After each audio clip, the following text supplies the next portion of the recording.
This is not the Thunderbolts. It's neither the name of the team nor the real name of the movie. For those who have already seen the film, they know that the entire title is basically this big misdirect. When the Thunderbolts was first announced back in 2022, I, like many, was a little taken aback by the lineup. You had Black Widow 2, Bucky, Red Guardian, US Agent, Ghost, and Taskmaster? This wasn't exactly the team we were expecting from Marvel's version of Suicide Squad.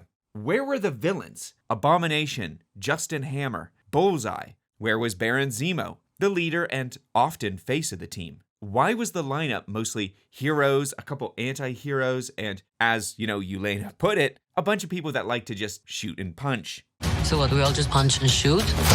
It turns out there may have been a reason for the confusion. By 2024, Thunderbolts had gotten a little title change, a little innocent asterisk in the corner, along with a promise that the secret behind it would be revealed. Well, now it has. For the record, this will be a spoiler video from here on out. If you have somehow managed to avoid being spoiled by Marvel's own marketing and haven't seen the film yet, I recommend clicking away now and returning because it is a surprise worth saving. At the end of Thunderbolts, that annoying little asterisk is finally ripped away to reveal the secret title of the film as the new Avengers. Marvel, they could hardly contain their excitement. Not 4 days after the release, Marvel began repurposing this secret title as their primary marketing material. You had press releases, the cast doing title reveals, and Sebastian Stan just wandering around and hanging up posters. Even Rotten Tomatoes and many theater apps changed their title or poster to promote the new name. Now, I've seen many call this an act of desperation from Marvel after their kind of middling first weekend performance, but I would disagree. This was the plan from the start, as recently admitted by the director of the movie, Jake Schreier, who said it felt like if Val was also trying to pull a switcheroo and sell the new Avengers to the world, then we could do that too, especially given that that asterisk has been on the movie for a year. Hopefully it doesn't feel sweaty. It feels like a plan we built up. The question is, how wise is this move? And is Jake Schreier right to get kinda sweaty palms? It may not have been done out of desperation, but it sure is a marketing gimmick. The fans were actually right to question the Thunderbolts lineup. That's because this really isn't the Thunderbolts team at all. First off, it really doesn't include many or almost any villains, and even the namesake is changed from a reference to the founder Thunderbolt Ross to instead be this jokey callback to Black Widow 2's Pee Wee soccer team. I would say this is Thunderbolts in name only, but it's not even really that. What it is an old-fashioned rug pull. Here you are sitting thinking you're following the titular comic team, only to reveal at the end credits that it's actually another team altogether. And in case you're upset by that fact, the end credits is kinda openly mocking those who are saying, huh? Or not my Avengers. Well played, Marvel. Very preemptive. I'm kidding here. It is a pleasant surprise that fits, and the movie feels like this almost prequel to the up-and-coming Avengers Endgame. That's not to say it's not its own movie. In fact, Thunderbolts, or New Avengers, whatever you want to call it, it feels like one of Marvel's most competent and self-contained stories in a while. A movie that's setting up likable characters with a fun dynamic while also diving into topics like mental health and guilt trauma. The film seems dedicated to giving something new to an audience after a series of pretty lackluster films playing into a tired formula. It wants to surprise, all the way down to an ending that doesn't really conclude with the classic superpowered punch-up, but instead, it has an understated act of compassion and explores the character's haunted past. It's highly refreshing among the many complaints of late-stage superhero fatigue. The movie misdirects with familiar elements, a team of outcasts who don't get along and have to come together under that iconic Alan Silvestri fanfare, all to save a big city from a baddie who wants to cover the world in darkness or something like that. Whatever. Yet it takes what you know and gives it a good spin. This team of assholes, they're genuinely a bunch of mercenary killers to whom the traditional idea of heroism, it's almost alien. The fanfare that you hear at the end, it's a little more uncertain, and the baddie is, just depression. Even the title is this cocktail of the old and the new, creating expectations for the fans and then pulling it back to reveal something else underneath. You could even say the two separate titles plays into the core theme of duality, people who have done bad things trying to find their inner hero, and, unsurprisingly, finding that their biggest adversary is themselves. Then you have your villain who's struggling with his two superpowered halves, one representing his own need for recognition and to be important, and the other representing his buried bitterness, emptiness, and rage. So having two split titles, it doesn't feel out of step with the film itself. No, my issue here is more if this switcheroo is going to have the intended effect that Marvel hopes. Title changes can be extremely risky. A lot of marketing is all about creating a brand image and staying consistent to get that name recognition to the masses. It's so important that many studios double their costs by dumping the GDP of a small country into selling their next big tentpole. Spending years marketing Thunderbolts and shifting to new Avengers overnight, it's a massive gamble. Few blockbusters would risk it, and those that have often regretted it. You need to look no further than the catastrophic marketing of All You Need Is Kill. Who? Oh, sorry, I meant Edge of Tomorrow. No, not that one. That is Mel Gibson's Edge of Darkness. And no, not this one either. This is Edge of 17, a teen coming-of-age drama. And this is the Tomorrow War with Chris Pratt. Here, right, this one. This is it. With such a generic title, how could you possibly forget it? Edge of Tomorrow suffered one of the worst marketing campaigns of all time.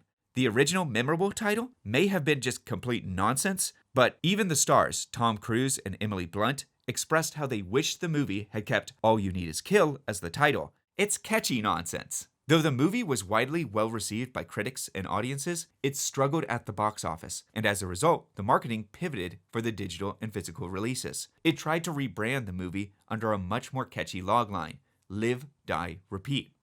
This strategy was no more effective. However, Edge of Tomorrow, disaster as it may be, it's far from the only movie to change its title near or after release. Festival films often get title changes after being picked up for distribution. As an example, Scorsese's directorial debut, it was changed from I Call First to Who's That Knocking at My Door? Or how about John Carney's diegetic musical, Can a Song Change Your Life? A little pretentious, so you may know it as Begin Again, with Mark Ruffalo and Keira Knightley. Or how about Mad Max 2, released in the US as The Road Warrior, just because most people were not familiar with the first Mad Max in the United States. Birds of Prey and the terribly long name that had the emancipation of one Harley Quinn was never officially renamed, but the fed-up theater owners started to list it as Harley Quinn in the Birds of Prey just to try and sell some tickets. Foreign films, they'll also regularly get new titles when they're released to new markets. A good example would be How Do You Live becoming The Boy and the Heron, or Guillermo del Toro's Labyrinth of the Faun becoming Pan's Labyrinth.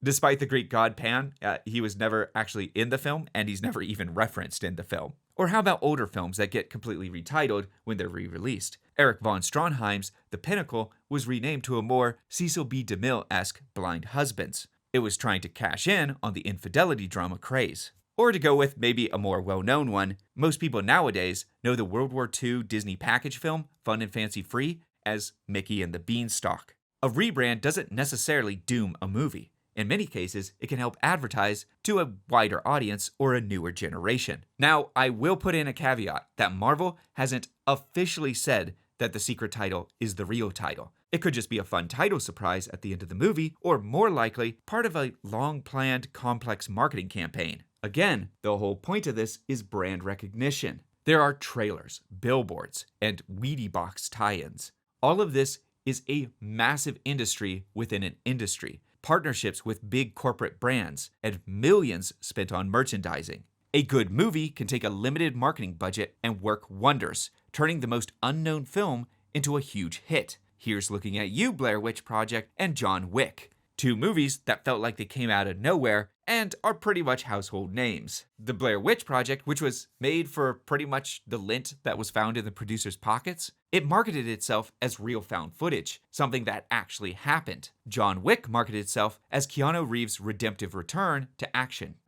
But now, I'm thinking I'm back. But I'm thinking that a more apt comparison for Thunderbolts would be another Keanu Reeves movie, The Matrix. Now, I'm not going to claim Thunderbolts is even close to being on the same level of quality of The Matrix, but they have similarities in their marketing execution. Like Thunderbolts, The Matrix, its marketing was built to surprise the audience. They focused in on a singular question: what is The Matrix? The answer is out there, Neo. What is the Matrix?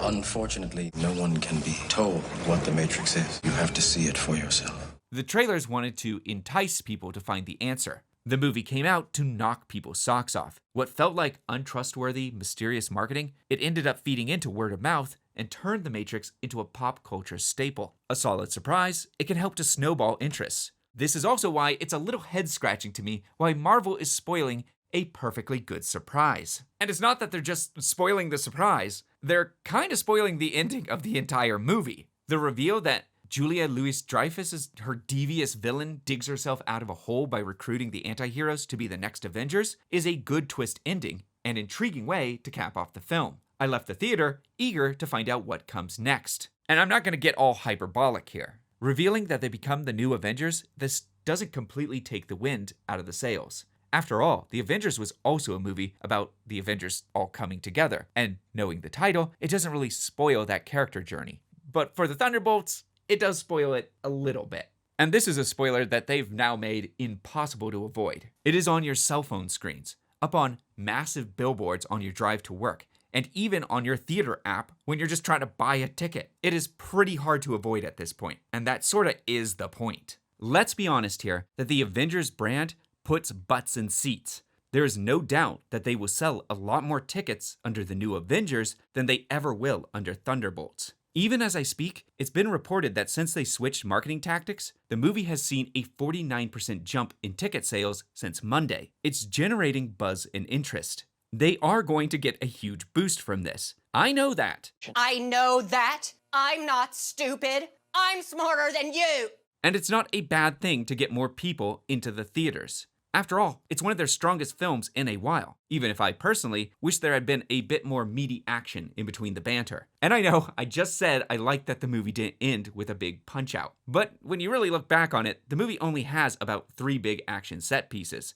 I would have liked to see more before it went all eternal sunshine of the spotless mind in the ending. Which brings me around to my other issue with this marketing campaign. It's kind of setting a bad expectation for the general audience. When most people see the title Avengers, they are expecting this big event film that can't be missed. Big named actors, massive action scene, universe-altering events. You won't really find much of that here.